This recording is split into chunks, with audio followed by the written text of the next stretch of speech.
She fell asleep on a stranger's shoulder, not knowing that one quiet moment was about to change both their lives forever. But what no one realized was that the man she leaned on wasn't just a stranger. He was a billionaire who hadn't let anyone get close to him in years. And tonight, for reasons even he didn't understand, he didn't move an inch. Hannah Brooks hadn't planned on falling asleep in public, especially not on the late evening commuter train just outside Manhattan, but after working a double shift at a small diner, and then rushing to pick up her 5-year-old son from a neighbor who was already frustrated with her constant lateness. Her body simply gave up, her hand still loosely wrapped around her worn canvas bag, her head slowly tilting until it found unexpected support on something firm, steady, and warm. Ethan Walker noticed it immediately. The slight weight against his shoulder, breaking through the usual silence he carried with him like armor. And yet instead of pulling away, instead of signaling security or shifting seats like he normally would, he stayed still, his eyes lowering just enough to take in the exhausted woman beside him. Her face pale with fatigue, faint worry lines far too deep for someone her age, and a softness that felt strangely out of place in his carefully controlled world. 3 hours earlier, Hannah had been standing behind a counter, forcing a polite smile as a customer complained about cold coffee she had already reheated twice. Her manager watching closely, ready to blame her for anything that went wrong. And when her phone buzzed with a message saying her son had a fever, her heart dropped so fast it felt like the ground disappeared beneath her feet. But she couldn't leave. Not yet. Not when she needed every dollar to keep the lights on in her tiny one-bedroom apartment. At that same moment across the city, Ethan Walker had just ended a meeting that resulted in laying off over 100 employees, his expression unchanged, his voice calm and decisive. The kind of man who made life-altering decisions without hesitation. Yet as he sat now with a stranger asleep against him, something about the quiet vulnerability of the moment unsettled him more than any boardroom ever had. The train hummed steadily beneath them, the soft flicker of overhead lights casting a gentle glow. And for the first time in a long while, Ethan didn't reach for his phone, didn't check emails, didn't plan his next move. He simply sat there, aware of her breathing, slow and uneven, as if her body was finally allowing itself to rest after holding too much for too long. A man across the aisle glanced over, clearly recognizing Ethan, his eyes widening slightly. But Ethan gave the smallest shake of his head, a silent command to say nothing, and the man quickly looked away, as if understanding that whatever this moment was, it wasn't meant to be interrupted. Hannah shifted slightly in her sleep, her grip tightening on her bag, as if afraid someone might take the few things she had left. And without thinking, Ethan adjusted his posture just enough to make her more comfortable, an instinct so unfamiliar it caught him off guard. Because men like him didn't make space for strangers, didn't pause for moments like this. And yet here he was, doing exactly that. And as the train neared the next stop, Ethan's driver, waiting outside, checked his watch for the third time, unaware that inside, something subtle but undeniable had already begun to change. Because for the first time in years, Ethan Walker wasn't in control of what came next. And for reasons he couldn't explain, he wasn't sure he wanted to be. Hannah woke up slowly, not all at once, but in fragments. First the faint awareness of movement, then the distant hum of the train, and finally the realization that her head was resting on something that definitely was not a seat.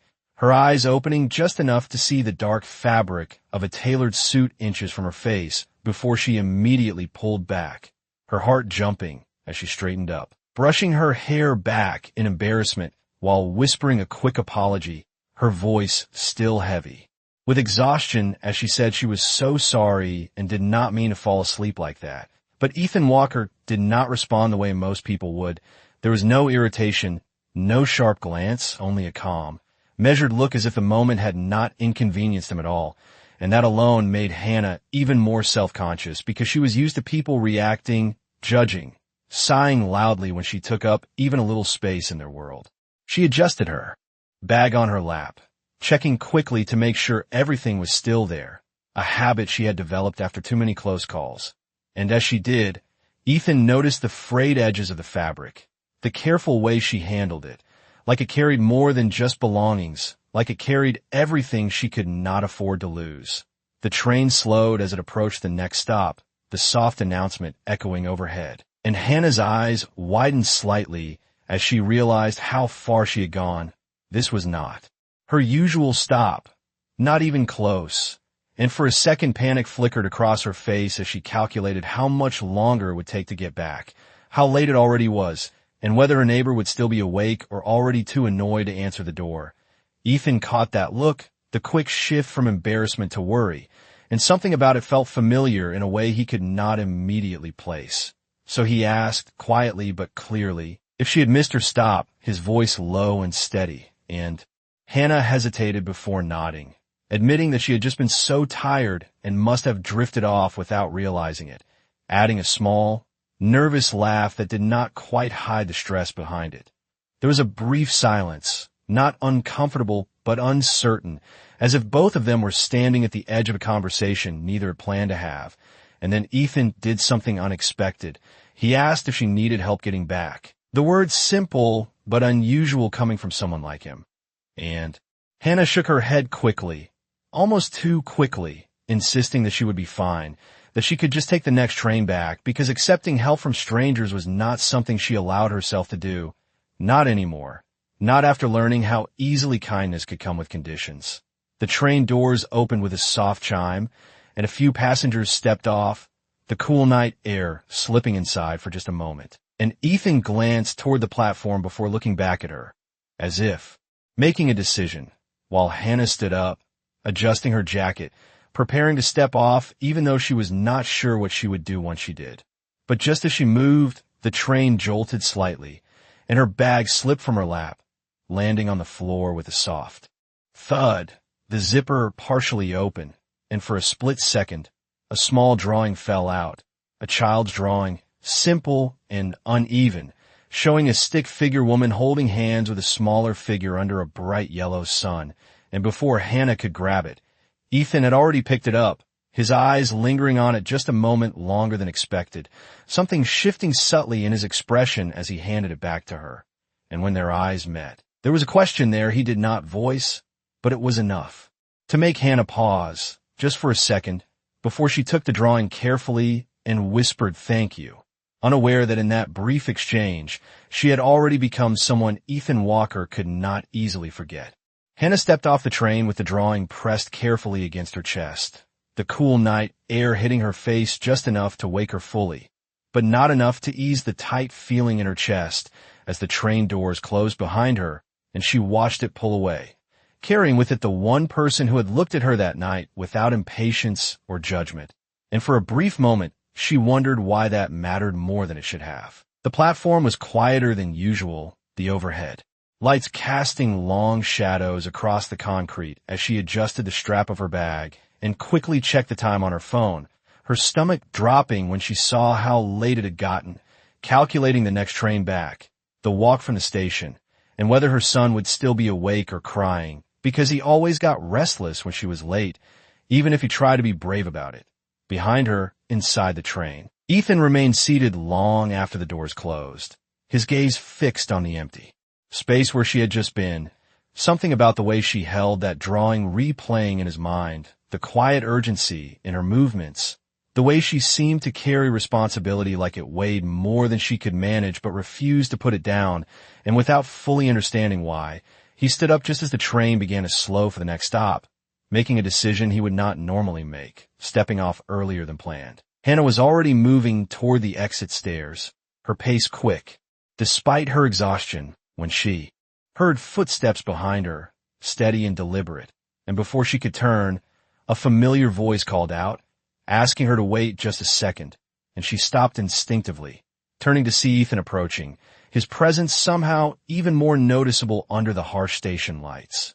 And for a moment she looked genuinely confused, as if trying to understand why someone like him would follow her at all. He caught up easily and said that the next train heading back would not arrive for another 40 minutes, explaining it like a simple fact. But there was something else beneath it, something unspoken, and Hannah hesitated, glancing toward the empty platform before admitting quietly that she did not have time to wait that long, her voice tightening slightly as she mentioned that her son was at home and she needed to get back as soon as possible. And the word son seemed to settle into the space between them in a way that made everything feel more real. Ethan nodded once, processing that, and then offered something unexpected again, saying he could have his driver take her home, that it would be faster, easier, and on his way anyway, even though it was not, and Hannah immediately shook her head, the refusal almost automatic because accepting that kind of help felt like crossing a line she had spent years carefully maintaining, but the hesitation that followed was just as real, her eyes flicking once more to the time on her phone, the minutes passing, the distance growing, and the image of her son waiting alone, pressing harder against her resolve. Ethan did not push, did not insist. He simply stood there, calm and patient, as if he understood that the decision mattered more than the offer itself. And after a long second, Hannah let out a quiet breath, her shoulders lowering just slightly as she said thank you and agreed, her voice soft but steady, as if she was choosing trust one careful step at a time. And as they walked together toward the station exit, neither of them noticed a man near the far end of the platform watching closely, his phone already raised just enough to capture a photo. Because in a city where people like Ethan Walker rarely stepped outside their carefully controlled worlds, even the smallest, unexpected moment had a way of becoming something much bigger than it seemed. The night outside felt colder than Hannah expected, the kind of quiet city cold that settled into your bones as she followed Ethan toward the curb, her steps cautious but steady, still not entirely sure how she had agreed to this, and yet unable to ignore the simple truth that she needed to get home faster than the train would allow, especially with her son waiting. A sleek black car was already parked near the entrance, as if it had been expecting him, the driver stepping out immediately when he saw Ethan, opening the rear door without a word, his movements precise and practiced, and Hannah slowed just slightly, taking in the scene, the polished surface of the car reflecting the station lights. The quiet efficiency of it all, a world so far removed from hers that it almost felt unreal. Ethan gestured lightly for her to get in first, not as a command, but as an invitation, and after a brief hesitation, Hannah nodded and slid into the seat, careful not to disturb anything, her hands resting in her lap as she kept her bag close, while Ethan entered from the other side, the door closing with a soft, solid sound that shut out the noise of the street almost instantly. For a moment, neither of them spoke, the car pulling away smoothly as the city lights passed by in long, blurred streaks through the window, and Hannah found herself watching them, trying to steady her thoughts, aware of how unusual this situation was, how easily it could be misunderstood, and yet there was something about Ethan's quiet presence that did not feel threatening, just unfamiliar.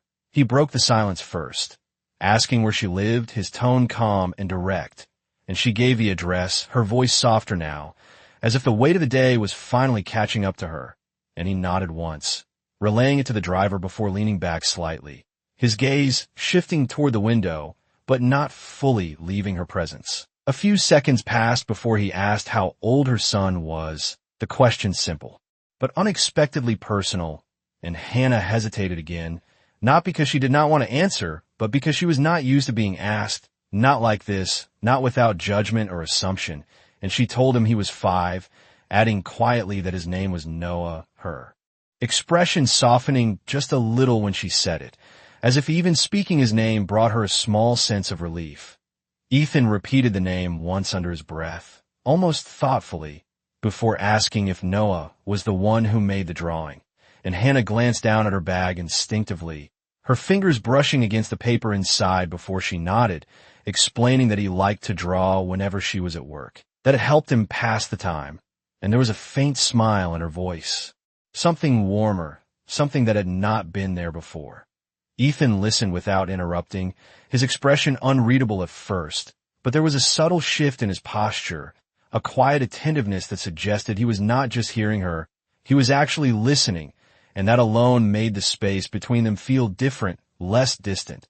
Outside, the city grew quieter as they moved farther from the crowded streets. The buildings lower, the lights softer, and Hannah realized they were getting close, her shoulders tensing slightly as reality returned. because this moment, whatever it was, could not follow her into her everyday life, and she needed to return to who she was before all of this, to the routine, the responsibility, the constant balancing of everything she could not afford to drop.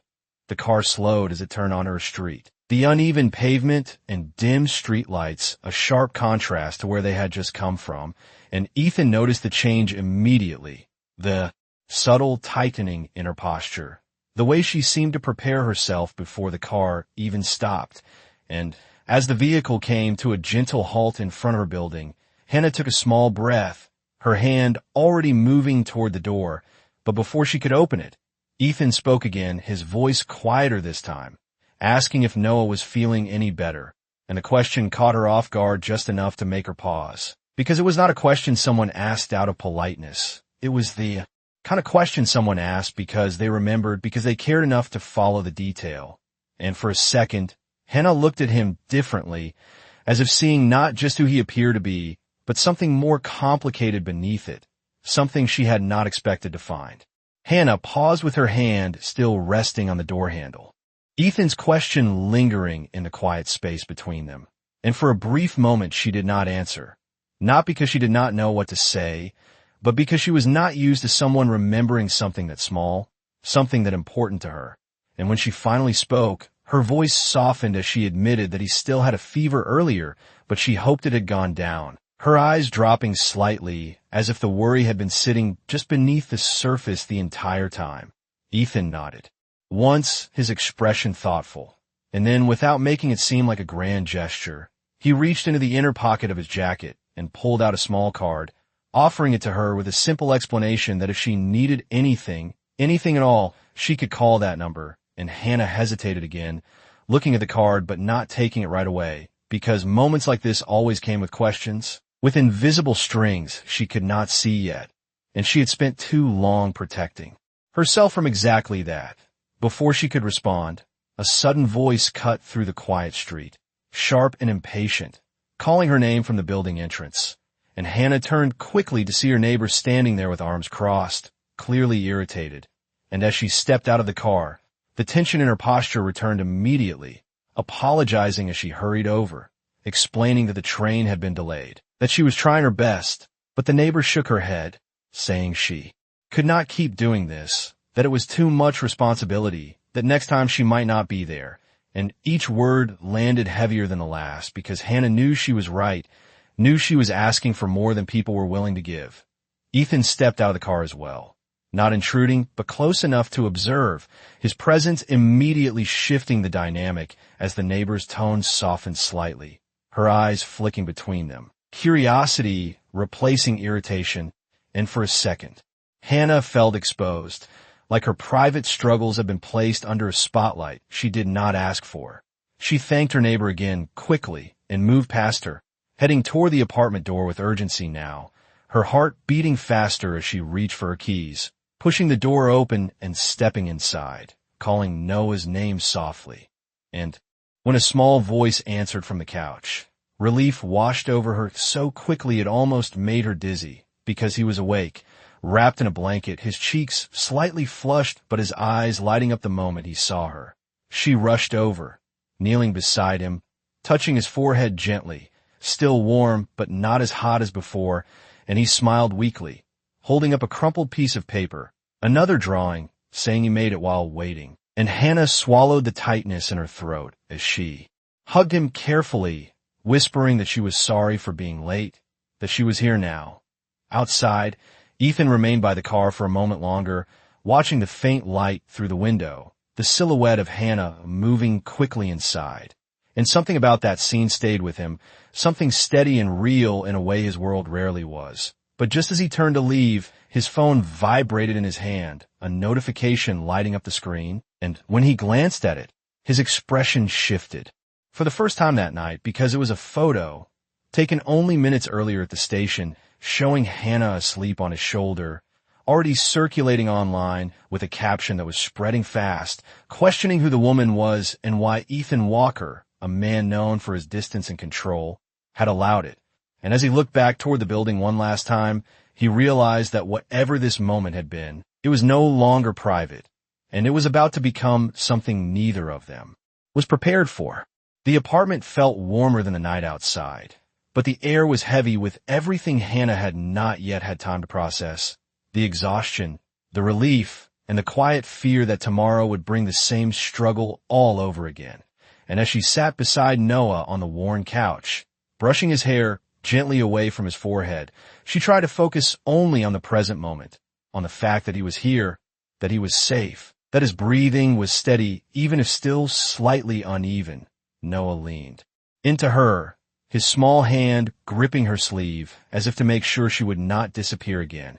And he asked softly why she was late, his voice not accusing but uncertain, and Hannah forced a small smile, telling him that work had taken longer than expected, that the train had been slow, choosing the simplest version of the truth because he was too young to carry the weight of everything else. He nodded, accepting it easily, and held up his drawing again, explaining that this one was different, that this time he drew her with a bigger sun because he wanted her to be happy, and something about that made Hannah pause, her chest tightening as she looked at the uneven lines and bright colors, realizing how much her child noticed even when she tried to hide it. Across the city, Ethan sat in the back of his car as it moved through the quiet streets, his phone still in his hand, the image on the screen refusing to feel like just another piece of online noise because this was different. This involved someone who had not chosen to be seen, someone who had not stepped into his world willingly, and yet was now being pulled into it without warning. Notifications continued to appear, messages from colleagues, from his assistant, from people who rarely reached out unless something mattered, all asking the same question in different ways. Who is she? And why does it matter? And Ethan did not respond to any of them, his gaze shifting briefly to the window as the reflection of the city lights blurred past, his thoughts not on the headlines that would inevitably follow, but on the look in Hannah's eyes when she talked about her son, the quiet strength mixed with something close to fear. Back inside the apartment, Hannah carefully guided Noah to his small bed, tucking the blanket around him and placing a cool cloth gently on his forehead. Her movements practiced, automatic, the kind of routine built from necessity rather than choice. And as she turned off the light, leaving only a dim glow from the hallway, she allowed herself one slow breath, just one, before reaching in her bag and pulling out the card Ethan had given her, holding it between her fingers as if it might disappear if she did not. She stared at it for a long moment, reading the name, the number, the simplicity of it, and everything it represented, an opportunity, a risk, a connection she did not fully understand. And just as she considered putting it away, her phone buzzed suddenly on the table beside her. The sound sharp in the quiet room, and when she picked it up, her confusion turned into something closer to disbelief as she saw a message from an unknown number, containing nothing but a single image, the same image Ethan had just received, her asleep on his shoulder, already spreading, already being seen by people she did not know. And as her heart began to beat faster, a second message appeared immediately after. Just a few words that made everything feel even more uncertain, asking if she knew who she had been sitting next to, because if she did not, she was about to find out in a way she could not control. Hannah stared at her phone as if the image might change if she looked at it long enough. But it did not. The same moment frozen on the screen, her head resting against Ethan's shoulder, her face soft with exhaustion, completely unaware of the world around her, and the realization that someone had captured that without her knowing made her chest tighten in a way she could not immediately explain. Her fingers trembled slightly as she scrolled, noticing that the message had come from a number she did not recognize, and before she could decide whether to respond or ignore it, another notification appeared, this time from a social media app she rarely used, showing the same image already gaining attention, comments piling up beneath it, strangers guessing, assuming, creating stories about a moment that had been quiet and private just hours ago.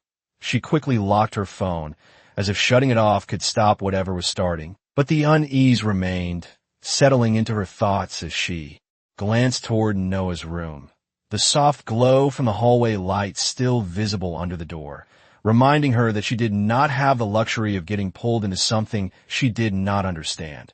Across the city, Ethan had already arrived at his penthouse, the quiet elegance of the space unchanged, but his focus entirely elsewhere as he stood near the window, his phone lighting up again with another message, this time from his assistant, informing him that the image was spreading faster than expected, that several media outlets were already preparing to run the story, and asking if he wanted to release a statement before speculation got out of control.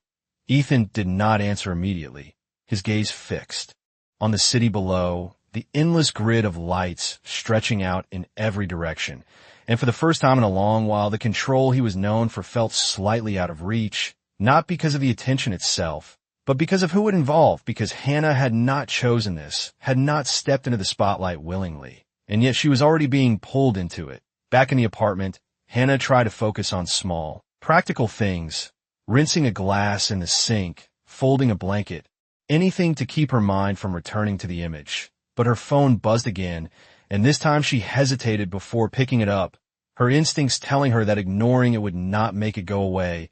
And when she unlocked the screen, she saw a new message, this one containing a link, and against her better judgment, she tapped it, the page loading slowly before revealing an article with a headline that made her breath catch, mentioning Ethan Walker by name, describing him as a reclusive billionaire rarely seen in public, and questioning the identity of the woman beside him.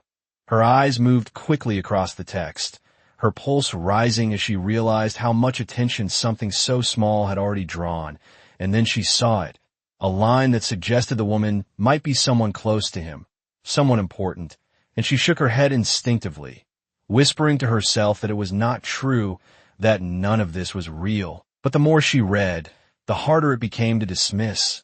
At that same moment, Ethan finally moved, picking up his phone and scrolling through the same article, his expression tightening slightly as he read the assumptions being made, the narrative already forming without any regard for accuracy.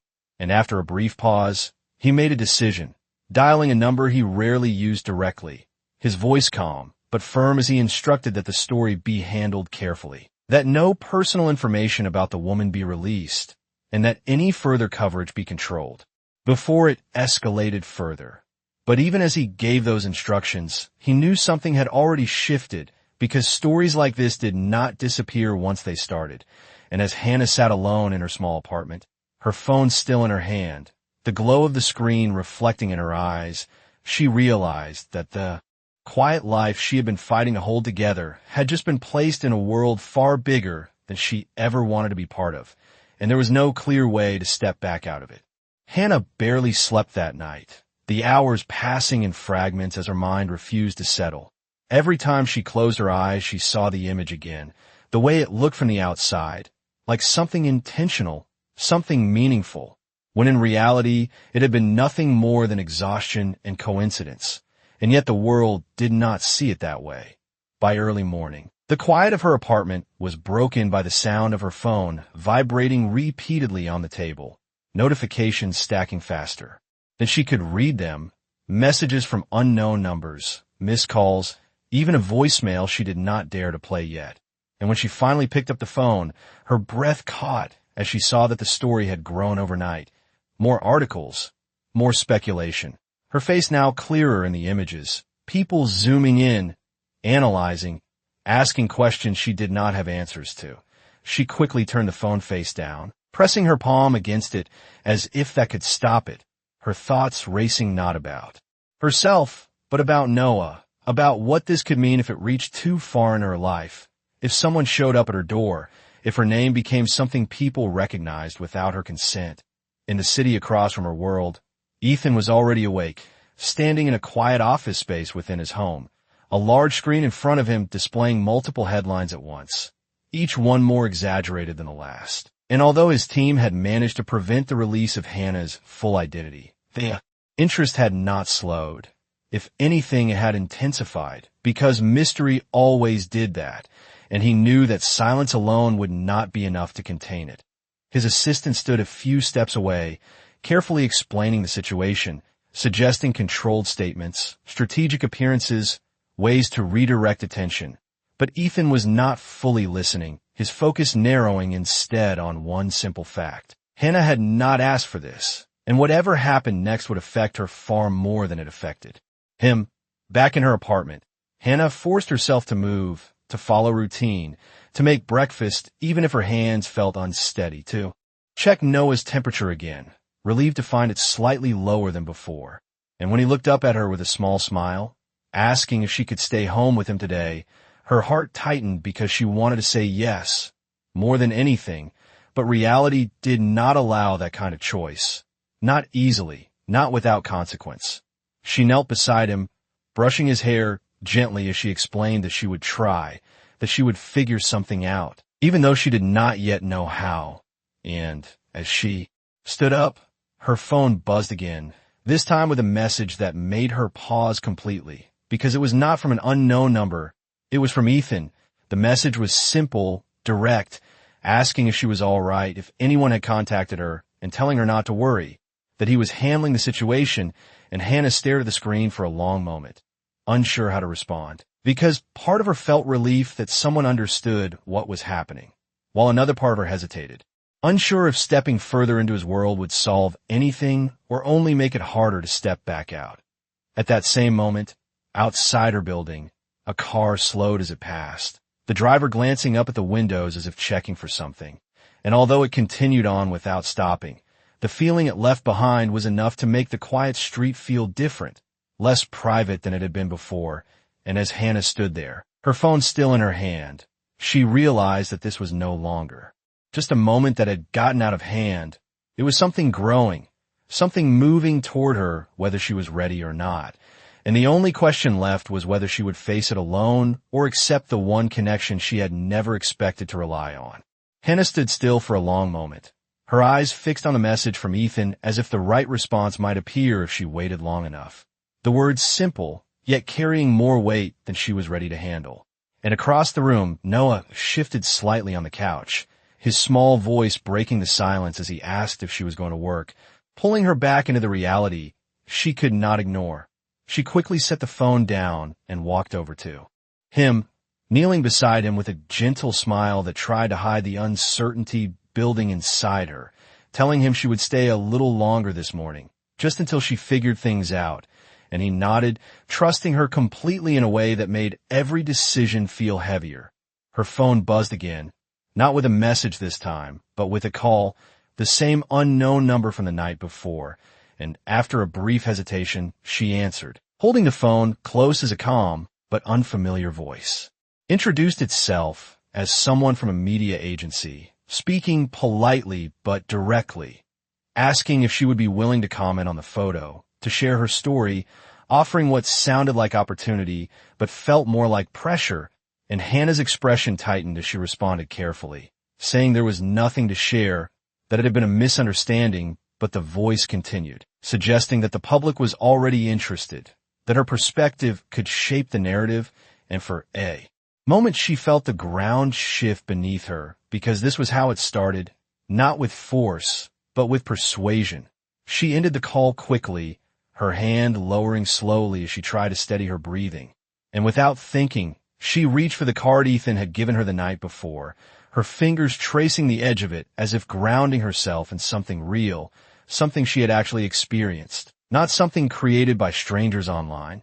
Across the city, Ethan stood in front of a long table surrounded by advisors, their voices overlapping slightly as they discussed strategies, timelines, potential outcomes. But he raised a hand, silencing the room with a quiet authority that did not need to be repeated, and he made it clear that no interviews would be given, no statements that involve Hannah would be approved, and that any attempt to identify or contact her directly would be handled immediately. His tone calm, but leaving no room for interpretation.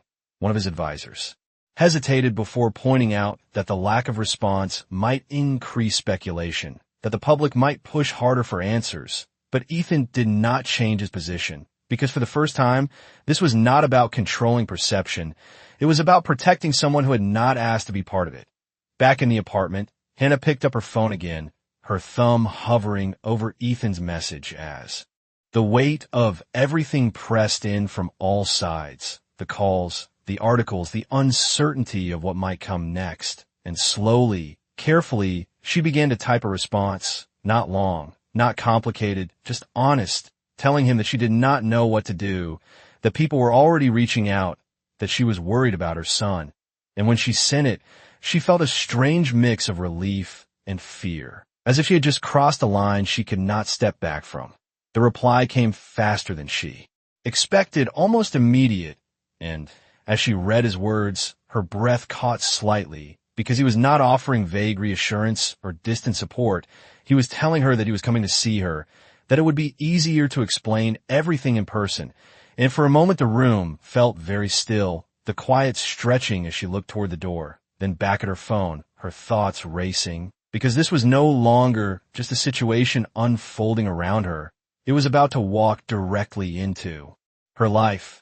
And when a car pulled up slowly outside her building just minutes later, the sound of it stopping felt louder than anything she had heard all morning, marking the exact moment when everything she had tried to keep separate was about to collide.